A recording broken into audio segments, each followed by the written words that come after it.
number 3 says list the conjugate acids for the following.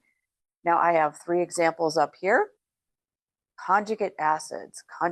So what does that mean? We're taking on a hydrogen proton to become a conjugate acid. Okay, so not all of these, they could have a hydrogen already and they could be able to take on one more, or they could simply be an anion all by itself that we need to have a hydrogen cation attached. So we just look at these and systematically add a hydrogen proton to them and then give the new resulting species. So for here, for instance, we have iodide, it's our I minus, we would simply have HI. HI, that would be our hydroiodic acid. It's a strong acid. We have HSO4 minus. We saw that, I think, in a previous problem. It's amphoteric, right? It can lose a hydrogen proton, also gain a hydrogen proton. But our conjugate acid here would be H2SO4. Again, we're just adding an H. If it already has one, we'll have 2.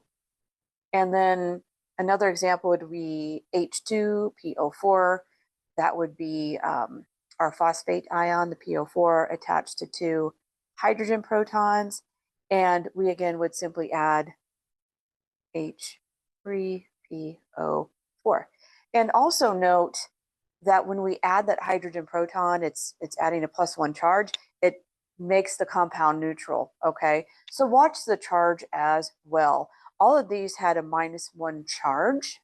So when you add an H, then it becomes neutral, right? We just assume when there's no charge there, we just assume it would be neutral. You could say, for instance, you could have, I'll throw up another example here. If you just had SO4, 2 minus, right?